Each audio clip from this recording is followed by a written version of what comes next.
You're listening to the Femtrepreneur Show, and this is episode 48. In this episode, we're talking about why we still continue to blog in 2017 and what the big benefits of blogging are for your business. Hey guys, it's Mariah. And I'm Megan, and we have talked previously on the podcast about alternatives to blogging because we know not everyone out there wants to blog. And this time we're kind of flipping it a little bit because if you follow us, you will know that we do blog. So we kind of want to address why we blog, what are the benefits, and kind of start a little series on blogging and how you can use it in your business. That's all about courses. Yeah, it's blogging, when you look at it as a marketing channel for your online business or to promote, content that helps you promote your courses, it's really, really powerful. And of course, as Megan said, we do have an entire podcast about why you don't have to blog. So it might seem a little counterintuitive, but the reality is that we do still blog, and we started out as a blog, and it started out as the platform, how we built this business.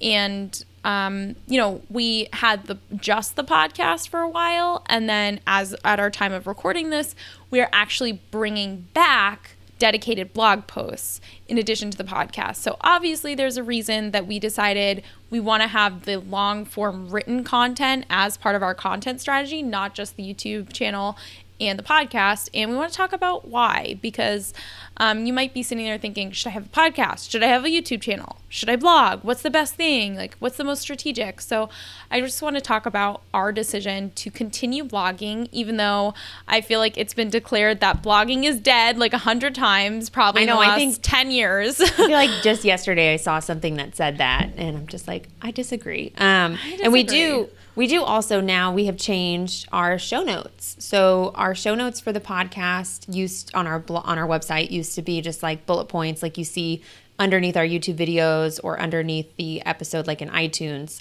But we've actually changed that also. We're on our website and our blog. We have fully fleshed out blog posts that accompany each of these episodes. Yeah. And to me, the reasons why we blog kind of answers why we're doing a dedicated day of blogging and why we've changed our show note structure as well. Definitely.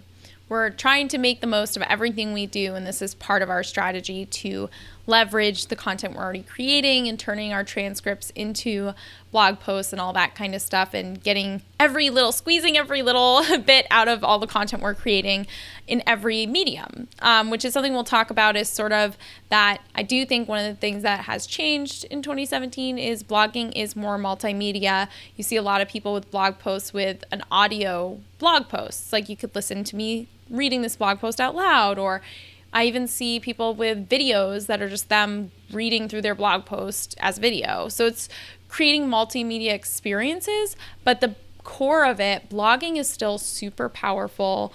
And yes, there is other platforms. Yes, people watch videos. Yes, live video is huge right now, but blogging is where it all started. And I don't see it going away anytime soon. So let's talk about why we do think that it's worth the time for us to have a blog.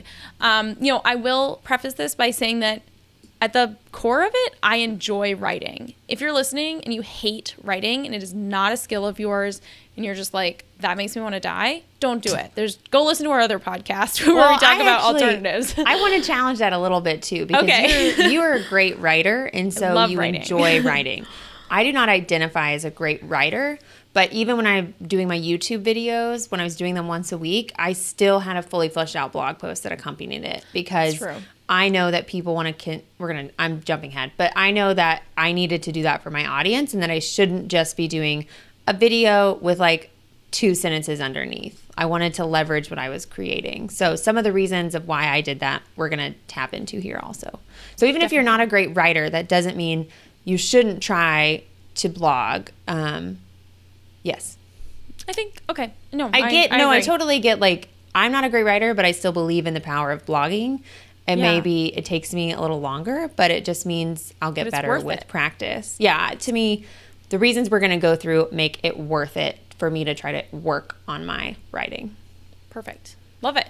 Okay, well you'll have the two perspectives of someone who loves writing and defaults to writing, and then someone who doesn't. And I think that that's even more powerful. That it really is worth it. Okay, so let's jump in. Why do we blog? Why should you be blogging if you have a business? If you ever hope to create an online business or have an audience that you monetize, why do we keep blogging in 2017? So to me, it's definitely by and far like the easiest way to get started online. It's the easiest way to start creating and sharing content and therefore building yourself a platform or an audience online is blogging. There's no overhead. You don't need any fancy equipment. All you need is your computer and an internet connection. You don't need, I think a lot of people think creating videos, creating podcasts, you have to buy a microphone, you have to buy a webcam, you have to buy camera equipment and lighting and all these things. I'm not saying that it can't be done, but in terms of barrier to entry, blogging is probably the lowest barrier to entry. And if that's where you start, then go for it. If it's easy for you to just set up a Squarespace blog and just start typing and there's nothing stopping you and you don't have to sit there being like, I don't know, I don't really like myself on camera, I don't really want to do a podcast or I don't understand the tech or even like you said, the editing, right? You don't need to have a dedicated editor or learn software to edit. You just upload a blog post. Start there. It's easy. Yeah, it's definitely for the person just starting their business also, and you're kind of in the stage of refining what you even talk about and trying to figure that out. To me, this is just I don't know, I don't want to just repeat what you just said, but it is definitely just the best way to get started. If you're at zero, starting with written blog posts is so easy. It's cheap and easy. Yeah. Totally. Even if you don't have a laptop, you can go somewhere where there's a laptop that you can use or a computer. That's true. You just need internet. Yeah. No, it's so true. And the other thing is that it's not, it's not expensive. It's just very cheap to get started, which I think if you're on a budget and you're I can't even afford the $70 microphone that we're using right now, then I didn't, I just started with blogging. So, cheap and easy. Okay. I want to talk about the second reason why we blog. To me, this is something we're starting to embrace more and more, but was always there, is that written content allows you to get found in searches. And it's just the easiest organic traffic generation that you can get. We've always known that if we write great content, we'll get found. And I still believe that that's at the core of great content. It's writing things that solve people's questions and problems. But by having it in writing, that's what Google is searching. So when someone's typing a question in Google, if it's not written, it's not going to come up unless it's the title of your video. And think about how much more limited space that is. Your video title can't be that long, whereas you can have a 2,000 word blog post that answers this question and has all those different keywords and terms that people are searching that Google will pull from. That's just a bigger thing to pull from. Does that make sense? Totally. You can't trade that. Totally. It's I think about that a lot with our podcast and our YouTube channel, that it's there's only so many words involved and you really have to be careful with what you title things and stuff like that. A lot of people at the beginning are trying to get found in searches, but then their titles just get weird and clickbaity. When you have more followers, it's just what did I do? But I think it's having text and having words is actually really important for SEO, essentially, which is something that we're learning about. Which is search engine optimization, for those of you that don't know. We've never been huge SEO people. We don't game keywords or anything like that, which you shouldn't because you'll get penalized. But I do think it's something that as we're at a stage in our business where we're trying to up level across the board, it's okay, well, what's the easiest way? We talk about low hanging fruit a lot. Mm-hmm. What's the easiest way for us to do what we're doing now and up level it and get way more results from making just a few tweaks? And one of those things for us is just focusing a little bit more on SEO than we have been, and focusing a little bit more on the way we phrase a title, or having fully fleshed out blog posts. You know, we're already doing podcast episodes. It's not that hard for us to take words we're already saying and refine them into a easy to read blog post. So those are just some little tweaks and changes that we're making that take what we're already doing and make the reach even greater. Definitely. Super important. And I think this is in a similar vein. Our third reason is Pinterest traffic. So one thing is that when you're, if you're looking to get found on Pinterest, which is a great source of traffic, it's our number one source of traffic for sure. You want to imagine that you're listening to this podcast right now. There's nothing for you to pin. Like, you're listening to a podcast, and that's great. And you might want to tweet it out or whatever, but you can't really because you're listening to it on iTunes or in your car or whatever. Even if you're watching this on YouTube, there's not a pinnable graphic on YouTube. So it's great for getting found and getting traffic and links to our freebies, but it's not getting shared like that. So our text blog post are generating Pinterest traffic, because we can have these Pinterest optimized images inside our blog posts, and people who are reading them will click the little Pinterest icon in the corner and pin it, and we will share it on Pinterest as well. So to me, it's harder to get that Pinterest traffic going to your YouTube channel or your podcast on iTunes or wherever it lives. So I would definitely think about just having that text-based blog post just to be generating Pinterest traffic, which is super powerful, something we're also focusing on more this year. Yeah, totally agree. So another reason that we still blog and recommend it is because you can grow your audience with this home base. I don't know if you want to go in more detail on that, Mariah, but I love the concept of when I first came across Femtrepreneur.co was the home base when I wanted to see what Mariah was doing, what content has she written, what webinars is she doing, what's available for me to buy right now. I knew I just had to go to this one place and I could get all of those questions answered. I think it's kind of weird right now in the landscape of social media. I think it's kind of weird that people are so scattered. So I know brands and people that I love and I follow them, but I go to their website and there's nothing there. It doesn't seem updated. I can't find a link to their latest course. I can see on Facebook that they're launching it, but I can't even find it on their website. There's no blog post. It almost looks like a ghost town. And so to me, if you don't have your own home base, that's your blog, that's branded and it's getting updated with content, and it's a place where everything looks like your universe, this universe that you're creating just in this little portal, just within your computer screen. It's it should be this experience of going to your brain or your universe, and you're creating that, and you can't create that on other people's platforms. I don't go to Facebook and feel like I'm immersed in someone else's creative brand. I don't go to YouTube. YouTube looks like YouTube. It doesn't look like my website. Don't get the vibe of anything from YouTube. You know what I mean? Yeah. And I think if you want to grow your platform, you want to grow your brand, you want to grow an audience, you have to have a home base that people can just type in your domain and they can find your most recent content. They should be able to find links to what you're working on. They should be able to find your most current, like you said, webinars, courses, whatever, products. But I just feel so often people put so much on social media platforms and they're just totally neglecting what is their home base. And we've always really focused on the home base, and maybe at the expense of neglecting social media. But to me, that's where I control things. So it's more important to me because I don't control if Instagram is shuts down my account, right? Right.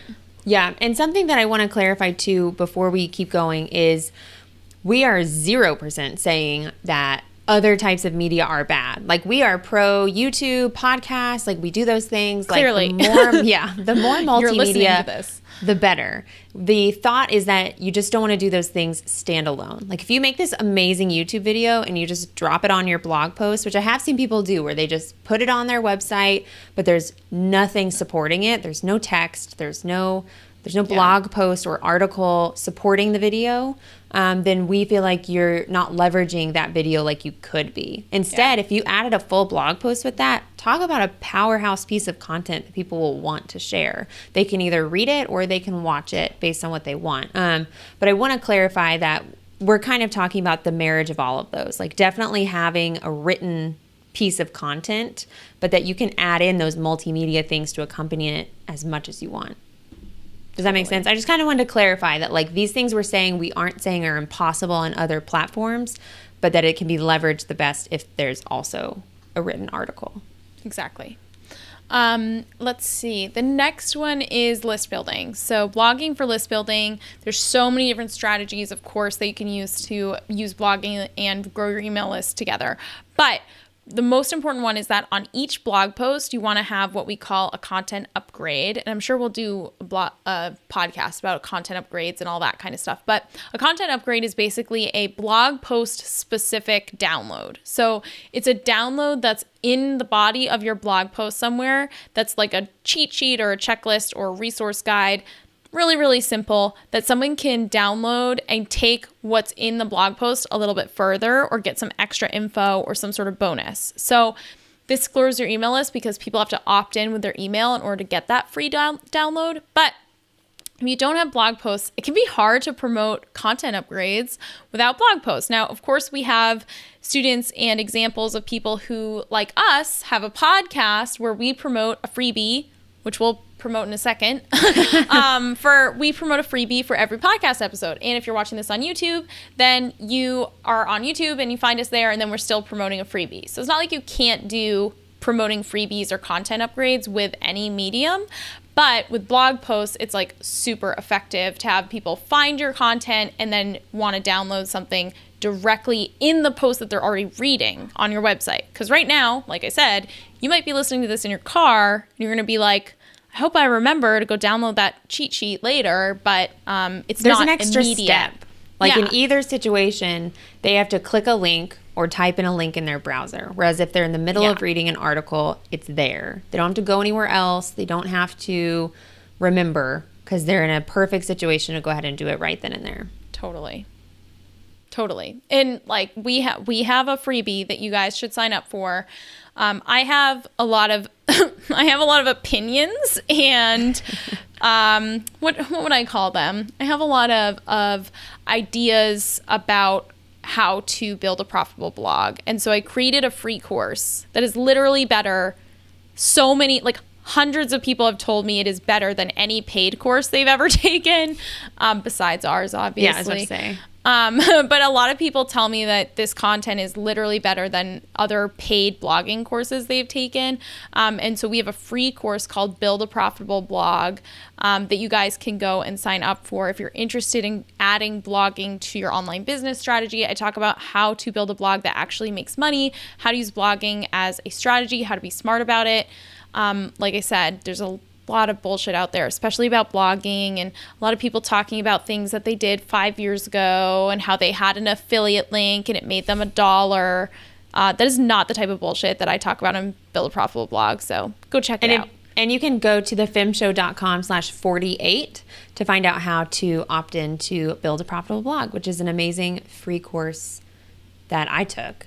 And I reread it recently and I was blown away. I think I told Bev, I was like, you told me, I think too. Oh yeah. I was like, guys, when I wrote this, I was like on fire. I was like so passionate and so angry with like what advice other people were giving that I was just created it from this place of like pure frustration and anger with all the other bullshit that I saw other people talking about, and I was like, no, this is how you do it, and it's like my best work. It's so good. Anyway, let's move on. This just had like a moment of like intense like self like being like really conceited about my own work, but that's okay. It's amazing. It deserves it. So yes, related, you were talking about how you have a lot of opinions about blogging, and that kind of leads us into the next benefit of blogging, is that you can establish your expertise, share your unique opinions, thoughts, and your own perspective.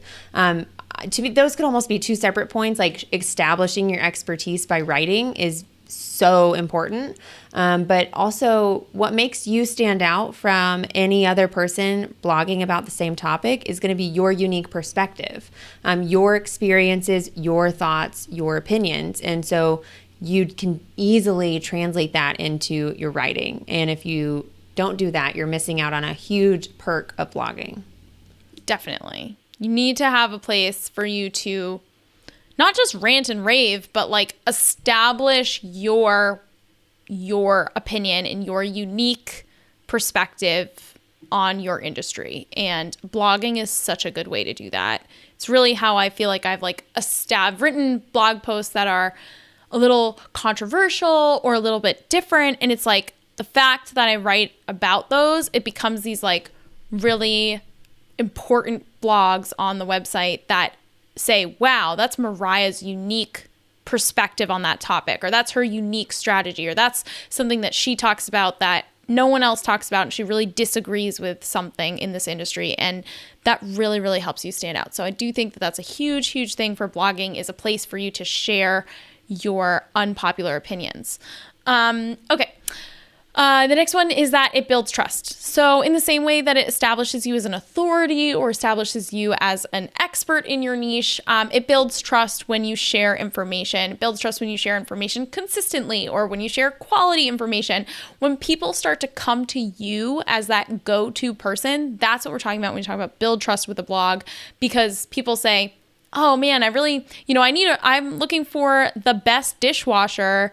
What is the website that I trust to go and read dishwasher reviews? Oh, it's Maggie, who talks about all home appliances and reviews them, and makes really detailed blog posts about them.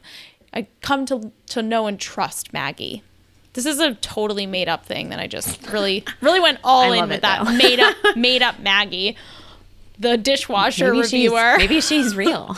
Like, Maggie, if you're out there, tell us. I love it. No, but I think it's just an important point. And I guess related to establishing expertise, to me, when you're blogging, and especially blogging consistently, you can build such a surprisingly large amount of trust. Your audience will see your amazing content week to week, or however often you publish. And they'll really start to build a relationship and trust you as an expert. Because if you're blogging consistently and it's good content, like we always recommend, then they're going to be blown away by you week to week. I don't know. To me, just building trust. When I follow someone and they're doing good blog posts that are written that I can read on my phone, or while I'm, out and about, or I can, in bed, which you shouldn't do, whatever. But anytime you don't want to listen to audio or like watch a video, when I can just read something and it's amazing and blows me away, and I know how much time it took, it builds such a respect and trust for me, for the person who wrote it. Totally. Yeah. Great. That's 0.7. Good job. No, I'm just kidding. I guess I summarized it really well. Moving on. Okay, so the next point is that Megan and I were talking, and I was like, personally, there are times when I prefer to read a blog. I still enjoy reading blogs. I think a lot of people, I know we've gotten the feedback, the reason we started the podcast. So many people asked us and said, I don't really read blogs anymore. I just want to be able to listen to you in the car. I want to be able to watch your videos while I'm on the treadmill. And I totally get that. But like you were just saying, I genuinely enjoy sitting down and like reading a blog post or reading a piece of written content. I have a couple blogs that I love and follow and read everything that they come out with, and I like reading. And another thing for me is that a lot of times I'm either in bed or like with my boyfriend or around other people, and I don't really want to like be watching a video that other people in the room or other people, wherever I am publicly can on the subway, hear and see it. Right. Yeah. It's like you're on the subway, or you're somewhere public, or you're just waiting in the waiting room. And like, you don't really want to be listening to a podcast publicly or watching a YouTube video loudly in a public place. So to me, reading a blog still has like a special spot for me to be able to quietly consume content. Same reason that we have captions on our Facebook posts, on our Facebook videos, because we don't want, like, if you're scrolling through Facebook and you're out in public, you're not just going to like watch a loud video unless you're weird. I don't know. Unless you're insensitive to people around you.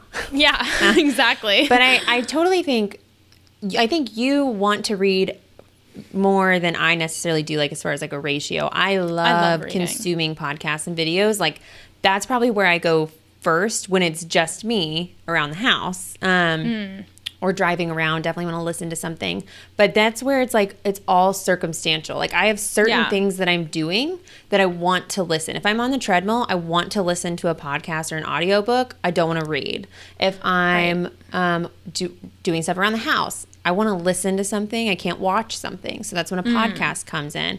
But if I'm, like you said, like around other people, or I'm kind of like winding down, or I'm like totally want to absorb the content, I need to read it. I definitely learn through reading. And so I can watch a tech tutorial, but if someone has like step-by-step instructions written out with pictures that accompany it, that is going to be a better resource for me, like in the long run, as far as a reference point. Good point. I don't know. So it's like totally depends on what it is and like what I'm doing. And so I love all three. And that's why I keep going back to the concept that like blogging plus multimedia is ideal. Not everyone can do that. We certainly couldn't have done all of this without a bigger team or without the right people, or without taking a lot of time to learn it ourselves. So I totally get that. And that's why, almost going back to point one, is when it's just you, it's probably easier to just start with writing. You can always go back and record a little audio on your phone and upload it, or a little video on your phone and upload it. But at least you have the writing as a foundation. Definitely. I agree. Sorry for the tangent. Clearly, we have a lot of thoughts on why blogging is great. I know. Which I'm glad we're talking about it. I know. But it's good. I mean, like this is the reason we did this episode is because so many people ask, like, why do you keep blogging? And I think that it's worth it to explain the many benefits we've experienced. And you guys should be starting a blog if you don't already have one. And that sounds fun for you. And I'm going to have a free course, I think, about how to start the blog. Ooh, okay. Stay tuned. Stay tuned. Okay.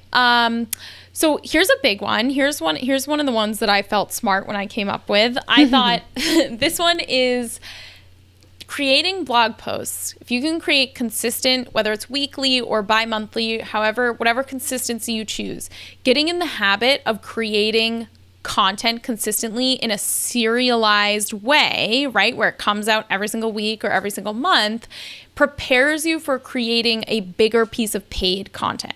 So if you can sit down and you can make a blog post once a week or twice a month or something, that I feel like really prepares people for creating a paid course. So if you're thinking about, wow, I'm so overwhelmed, the idea of creating a paid course with 8 modules or four modules and 8 lessons or whatever sounds overwhelming when you think about it.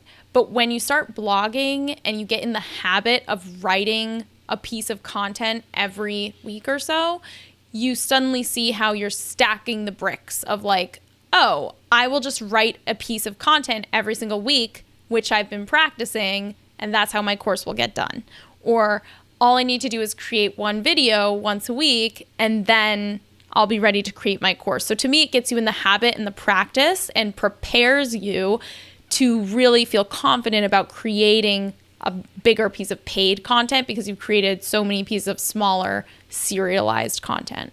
That's so true. When I look back at like the amount of content we've created for the podcast, for example, I feel like when we first started out, it was this stressful experience. And now we're here and it's like we can just kind of turn it out. It feels really natural most of the time. And it's not as big of a deal. And I feel like it's affected my confidence and my overall ability to create content. Like I feel like we could just almost not have an outline and sit down and still have a really good episode or a good talk that would help other people.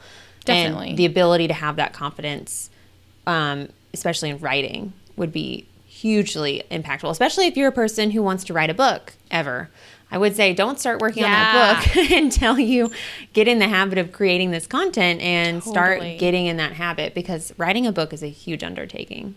And the blogging can lead to a book deal. I know so many bloggers that have book deals just from blogging. They don't even have big audiences. They just like have a little audience, but it's such a great platform that kind of ties into, not only does it prepare you and kind of train you to create content, and that eventually allows you to create paid content, but the idea that once you do have blog posts, you can repurpose those into your paid content. So if when I look back and I say, wow, I have 6 months worth of blog posts that I can take the most popular ones and I can rework them. I'll make videos that go along with them. I'll use them as an outline to create video course slides out of.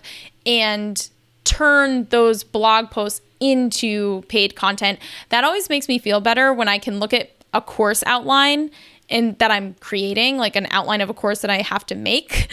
And I can say, wow, I already have 10% of this content is already made because I've written it in blog posts already. So to me, that's always like an advantage or a little bit of leverage that you have later on, that you can use those blog posts as kind of the foundation of paid stuff later. Okay, let's move on to the next one. But there's obviously a lot of good reasons in that little topic just about that. So totally.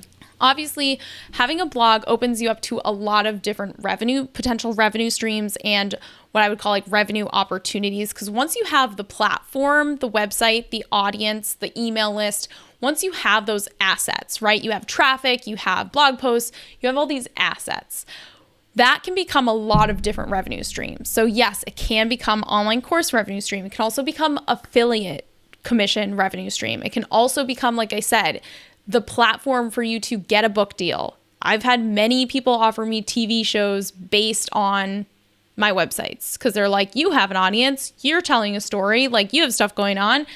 Let's put you on TV. Let's write a book. Let's do all these things. So it can create all these other revenue streams that come from the fact that you have an audience, you have a platform, you have an opinion, and you're sharing stuff. So just know that it can open up this whole universe that you might not even know right now. What are all the ways you're going to monetize what you do? There's so many options though. Okay, we're wrapping it up to our last two perks and benefits of blogging. And one of them is how accessible written content is. People who have visual or hearing disabilities or impairments, it's so much harder for them to consume audio or visual content. So you can help them by having transcripts or captions, but ultimately having a fully written out piece of content is like the best thing you can do for those with hearing impairments. Obviously, podcast is better for those with visual impairments, which is where the idea Mariah mentioned earlier about like reading out your blog posts can be really helpful. I was even going to say accessibility from like the perspective of, I'm in a place where I don't have enough bandwidth to watch a video right now. Even your internet capabilities. Yeah. That's so true, because I run into that. Or sometimes I'll try to listen to a podcast and iTunes will like glitch out on me and be like unavailable, and for no reason. So I definitely think it's the easiest way on a lot of different levels. Great point for people to access your content, no matter what internet they have or where they are, or random weird podcast glitches or YouTube weird things. So super accessible. Totally. And the last benefit that we have is you start to create anticipation with your audience when you start posting consistently, which is kind of in line with how we said that we felt excited about a couple of bloggers that we follow. We look forward to their posts once a week. Once you get into a groove, which can take a little bit to find your like consistent posting schedule, but once you do, you're going to create this sort of like fan base of people who are anticipating hearing from you, which is so awesome. It's such an exciting thing also as the creator, like for people to get excited. Like we had a week where I forget why, but for whatever reason, like our YouTube video for our podcast uploaded a few hours later than it normally would. Yeah. And it was like a total accident on our part that it happened. But we had people like tweet us and they were like, oh my gosh, where's the video? Like, why don't I see it? Or like, where is it? And it's really exciting to get to that point. And the easiest way to start getting there is having these really great pieces of written content. And that's like when I said this to you before we started recording, Lauren Hooker of Elle Company Design always produces high quality written blog posts. And when I first found her blog forever ago, I remember being like addicted to her stuff and couldn't wait for her blog post to come out. And so I forget what her schedule was at the time, but I knew it. And I was like eagerly awaiting the next piece of content. And so it's a really fun way to kind of build that engagement with your community. Yeah, definitely. So those are the 12 reasons why we blog and why we think It's great. The benefits of blogging. We have all of those written out in the blog post that accompanies this episode as well, which again is at thefemshow.com/48. But in general, like we said earlier, I think our thesis is that you should definitely be writing, like blog posts that are written are amazing, and adding in those layers of multimedia with supporting images and videos and audio just makes them even more powerful. Totally. And if you guys want to learn my specific strategies for building a profitable blog, building a blog like we've been talking about, something that drives traffic and creates customers and builds your email list, we have lessons on all of that in a free blogging course called Build a Profitable Blog that you can get at thefemshow.com/48. Yep. So head over there to get the link to sign up for Build a Profitable Blog, as well as all of the different resources we mentioned during this episode. And that's at thefemshow.com/48. And if you want to discuss this episode with us and our amazing community of online entrepreneurs, make sure to join our free Facebook group at thefemshow.com/community. And if you like this episode, you can subscribe to the Femtrepreneur Show on iTunes. It's so funny when we record so many of these in a row that I'm like saying it, trying to make it sound fun and exciting. Anyway, subscribe to the Femtrepreneur Show on iTunes. Leave us a rating and a review. We super appreciate it when you do. If you're watching this on YouTube, you should subscribe to our channel. You should hit the like button, and you should leave us a comment below with your thoughts on this episode so that we can chat with you a little bit. And I'm always super curious to hear your thoughts. If you have a question that you want us to answer and you want us to give you a shout out on the show, just go to thefemshow.com and submit your question for us, and we will answer it. And we will see you next week.